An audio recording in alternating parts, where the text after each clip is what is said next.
Okay, this is the medication administration return demonstration for fundamentals. I'm going to be going over oral medications and subcutaneous injections. So first, to start out, I'm going to do the subcutaneous, and I would perform hand hygiene, and I would verify the orders on the MAR. Make sure I have the right medication, and medication that I'm supposed to be given makes sense for the patient, that the patient actually would need that medication. I'd also go ahead and make sure that he has no allergies to the medication or anything that could go along with the medication. If that makes sense.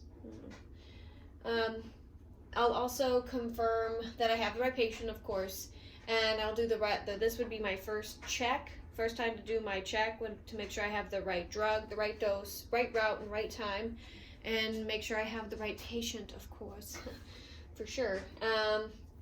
And then I will perform any dosage calculations if I need to, and then have another nurse observe just to double check that the work was correct. And then I would go ahead and get the right needle. If it would be, so for this injection, it would be insulin. It would have an orange cap. So what you would want to do is you take the vial and, you take the syringe and you would plunge it, like in and out with some air to make sure that it doesn't stick or anything like that. And then you would turn the bottle upside down after you clean the bottle with an alcohol swab. Then you would insert the needle into it, draw out what you need. If there's any air bubbles, flick it to get the air bubble to the top. Take more medication, and you may have to do that a couple of times just in case, but you want to make sure there's no air bubbles in the needle. And then once all that's done, you wouldn't want to just stick it on top. You would do a swooshy motion and pick it up and cap it. And then you would want to, what is that called?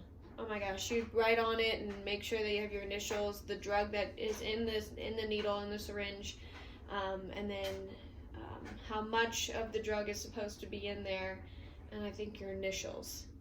So then you would go in and make sure that you do your second check on the MAR. Make sure you have, again, the right patient, the right drug, the right dose, route, and it's the right time to be given. And then you would go ahead and, greet your patient. This is Mr. Jones. So first I would provide privacy, and then I would perform hand hygiene. I would identify Mr. Jones, Mr. Jones, by two patient identifiers. So I'd ask him his name, his birthday. I could also use his armband as a reference.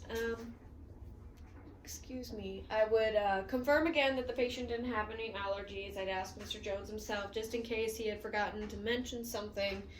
It's always good to ask. At this time, I would tell the patient what we're doing. So I would tell Mr. Jones that I'm giving him his insulin. I'd also tell him if there's any adverse reactions to this drug, just to have a fair warning. I would then ask for consent before I proceeded with the procedure. After he says that's okay, then I'll go ahead and do a physical assessment, see if he's alert and oriented, if he knows what's going on, he's understanding the situation, whether he's combative or he's relaxed. Just make sure he's in the right state of mind, and all that to be giving a needle injection, because you don't want to go in and with a combative person and accidentally jab yourself. You never know. So make sure that they're in the right state to receive the medication. You also want to do vitals, just to see his state, like his blood pressure, his pulse, respirations, O2, all that good stuff. Then you also see if he can, okay, just kidding. Then you'll do the third check. Make sure again you got the right patient, the right dose, right route, right Right drug, right dose, right route, right time. And then before we started, oop, I forgot something. I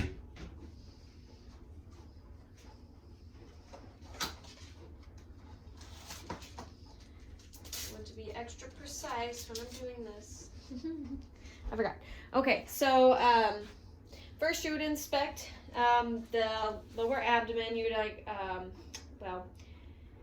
you want to go in a place that has a lot of subcutaneous tissue, which would be the stomach. Well, you can use other places, but we're going to go with the stomach today. And you want it to be like 1 to 2 inches away from the umbilicus, and it goes in like a horseshoe shape.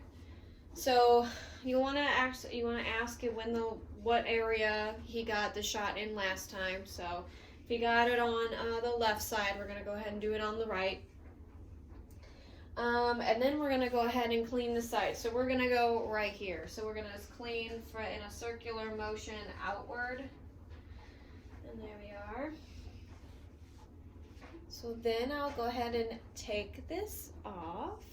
I will grasp some subcutaneous tissue with my non-dominant hand, my left hand. I'm going to say, hey, you're going to feel a little bit of a prick. And then you go in and at a 90-degree angle, depending on the size. If he was a thinner person, you would go at a 45-degree angle, but we're going to go at a 90-degree angle. And we'll slowly release the insulin, let go of the subcutaneous tissue, and then come out the same direction that you went in, and then you would cover it with a gauze and put that on, and then dispose of this in the sharps container. You'll then go ahead and inspect the site to make sure if there's any irritation, redness, or rash, and no, so we'll put a Band-Aid on top. Yeah, you would have, I guess, put the safety on before you put it in the sharps container. You wouldn't have to necessarily put the cap. You don't put the cap back on. I did, but you know what I mean. What else? There we go. So that's the end of this. That's the end of the subcutaneous one. I would remove my gloves and I would perform hand hygiene. So I'm going to get rid of Mr. Jones here. So for medication, pretty much the same thing.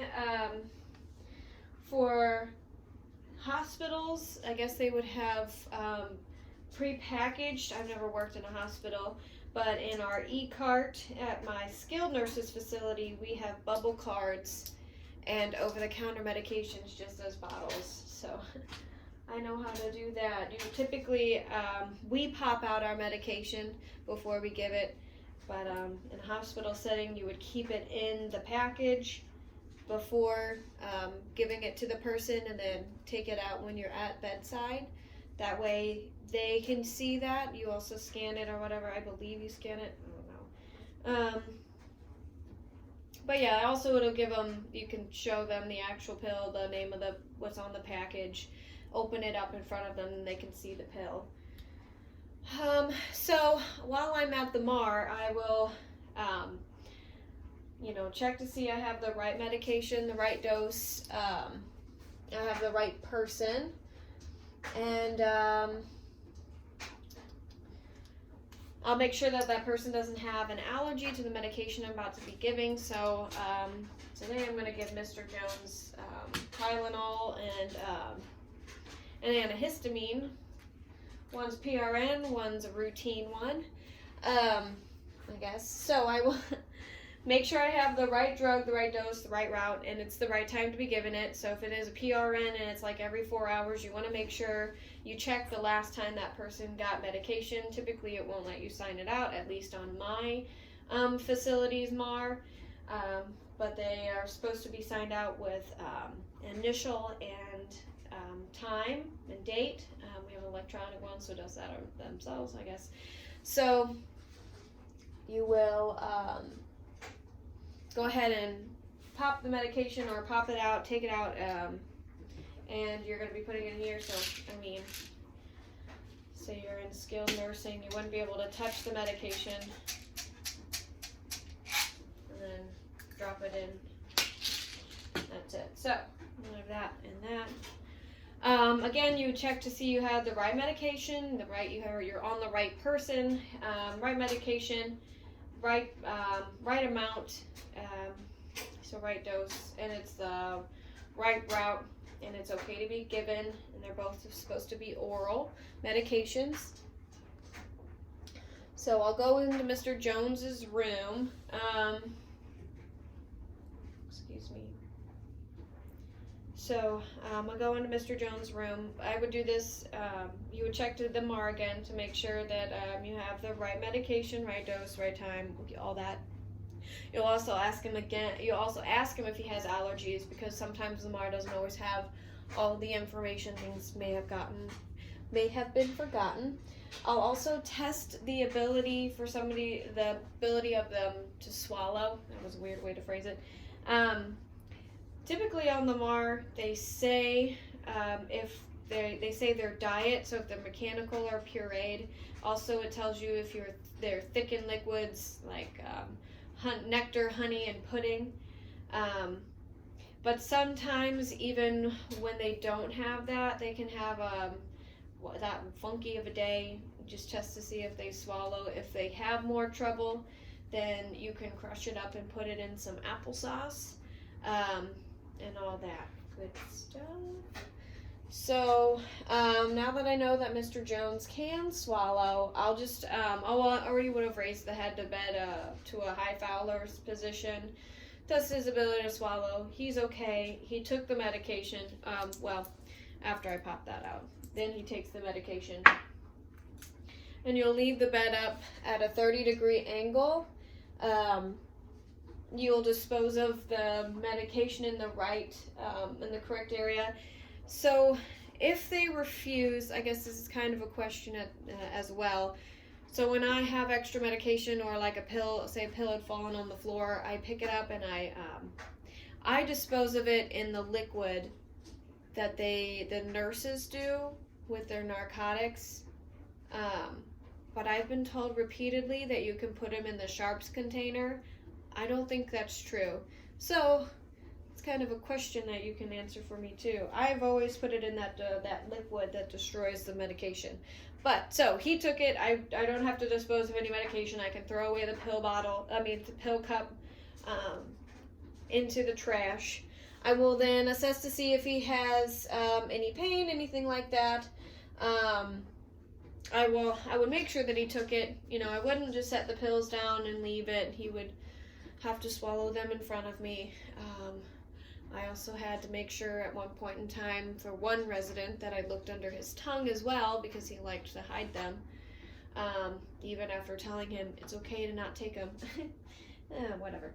After he takes it, perform hand hygiene, put the bed in the lowest position, lock the bed, side rails up, call light and reach, and then perform hand hygiene. And that's it for oral and subcutaneous medications.